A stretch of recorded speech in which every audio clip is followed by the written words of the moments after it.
What's going on, everybody? Are we live? I think this thing is working. What's happening, everybody? Hope everybody's having a fantastic whatever day you're watching this. Welcome to Two Wheel Tuesdays, chatting all things motorcycle. Bit of a short show. I'm going to be talking primarily about what's going on with the GSXR 1000, what's going on really with the rest of the fleet. Plans for a couple of the other bikes. Let's see, what else? I've got an earplug test coming eventually if my earplugs ever make it to the party. And what else? Whatever we can drum up. So if it's your first time hanging out, welcome. My channel is pretty much nothing more than a background noise generator. On Tuesdays, we talk primarily about motorcycles, but on Saturdays, we'll chat more about car stuff, general engine stuff, and whatever blows your hair back. So with that, I will be interacting with folks as I'm doing the live show, which is what the live show is for. It'll also give you an opportunity to interact directly with me. If you have specific questions you'd like to know, I've got a vast background in both bikes and cars. So sometimes it's good to get a second opinion. I'm pretty good for that. So anyway, there you go. Let's dive into it. Sam is first in. Yo, Skids. Oh, I got the bald guy with the flex and the shades. I like it. Lime's checking in. Ryan is in. Thumbs up. Yes, hit that like button. Yes, if it's your first time hanging out with us, like, subscribe, share. We typically go live Tuesdays and Saturdays at around a little bit late tonight, usually around 8 o'clock. That is Central Standard Time. All right, so GSXR 1000. I ought to run this whole rig back there and show you. I've got the bike not really torn apart, but I've got the whole tail cowl taken off. ECU is out of the bike. For those of you that have seen the episode already, I have had that bike tuned. And so here's the thing. When it comes to tuners, I typically don't give, I don't front anybody out. If there's something that I don't like about a particular tune, I don't call anybody out on my show. I'll either manage that directly or I will handle that through going through another trusted source. And in this case, look, the bike runs fine, but it's an incomplete tune and I'm looking for something a little bit different. So I will be going a different route. And it's weird too, because in this case, I'm not the one tuning it, which is weird. Very difficult for me not to be the one tickling the ivories, as it were, when it comes to tuning. And I knew straight away that although the effort was very valiant, the outcome was not, let's just say it was not that great.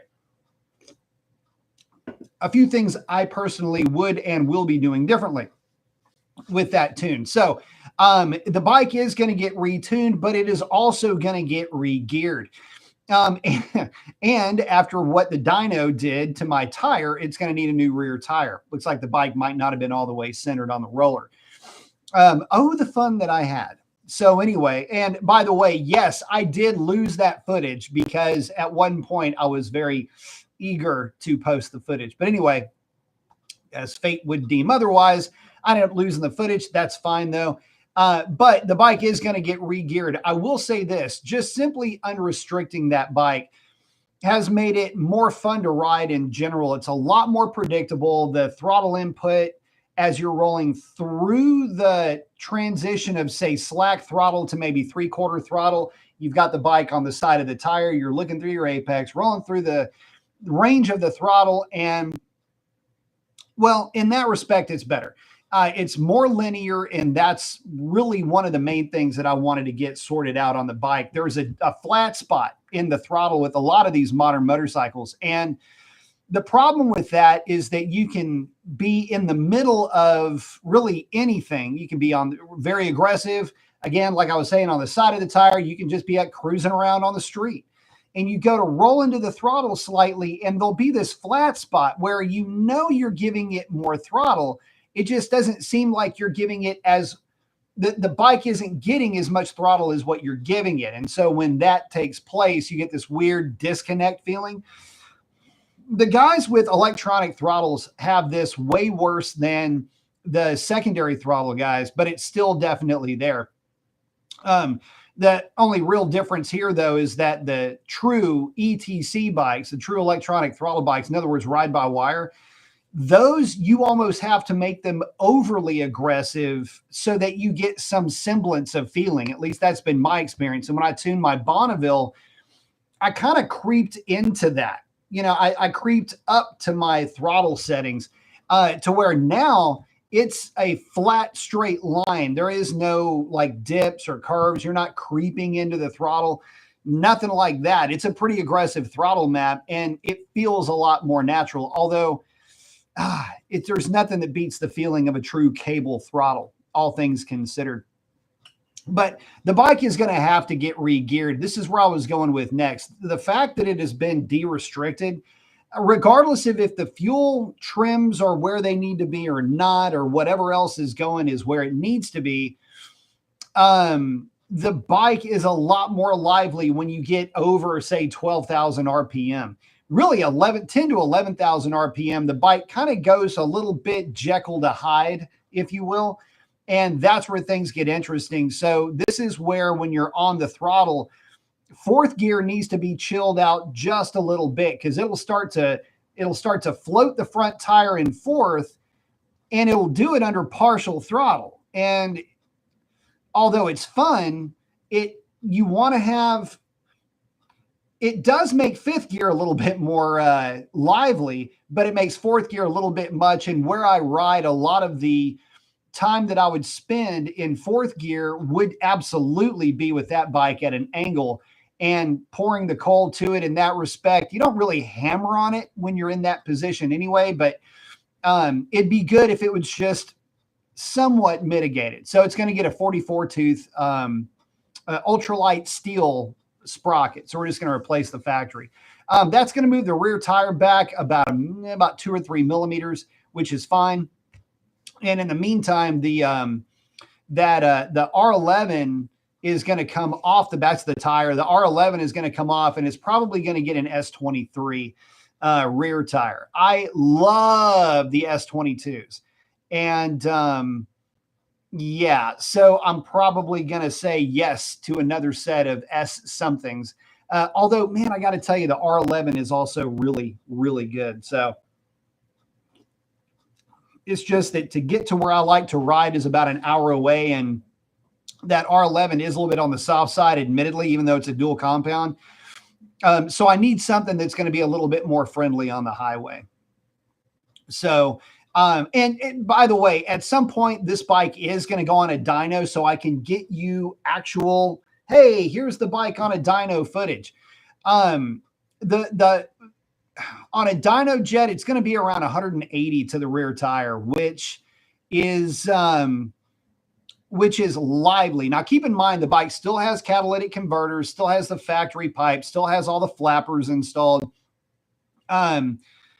And I've got to find out if this tuner is going to want me to block off the secondary air injection or not, if it's just not going to be needed, because the bike still is basically stock with the cut pipe and that modified M4 exhaust.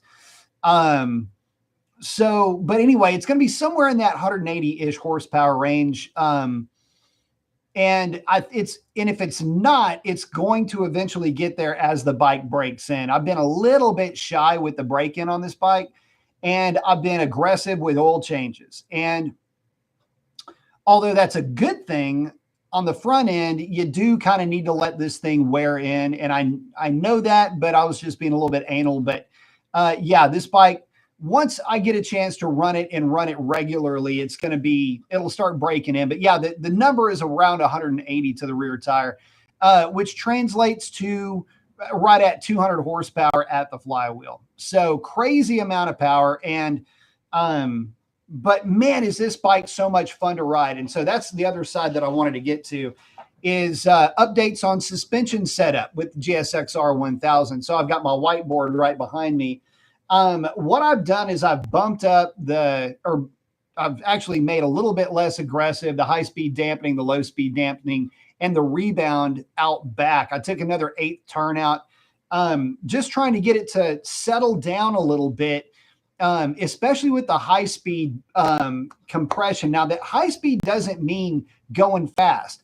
High speed means how quickly the shock is moving in millimeters per second, so to speak, the actual compression rate. And it was a little bit stiff, and I could probably pull another 1/8 turn out of the high speed dampening on compression, and it would be really good. Low speed is where you're in typically. Both circuits are kind of integrated anyway, but I don't know. It depends on the heat. I think during the summertime, this setting is going to be good, but in temperatures of, say, less than 80 degrees outside, I'm probably going to keep it where it's at. Temperatures above 80 degrees, where it's at is good. Anything less than that, it probably needs to be opened up just a little bit. But I was able to get the bike out and have some fun with it. And when that thing is pushed, it is really good. So that is a good thing. Skid saying, I have some new bars and riser setup coming for the Bob. Nice. Loved how they felt on the Sport Chief. I have some trash and risers coming and a Flymoto bar. Nice. That'll make that bike nice to ride. Re-gearing the bike. So ultralight steel. I am going to measure the weight though of the factory sprocket, a Vortex sprocket, and the ultralight steel. So we'll see if there's really any real difference. I mean, does ultralight really mean ultralight? I don't know. And the other test that's coming up, again, the earplug test. I just haven't got those real expensive earplugs in the mail yet. So whenever those show up, I guess I'll try them out. But until then, I'll just keep rocking the little foamies on a string that you see hanging around here every once in a while. Those seem to be okay. Speaking of things that aren't loud, that M4, that 12-inch can, so nice to ride with this bike, man. I mean, you get all of the sound and none of the shrillness that can come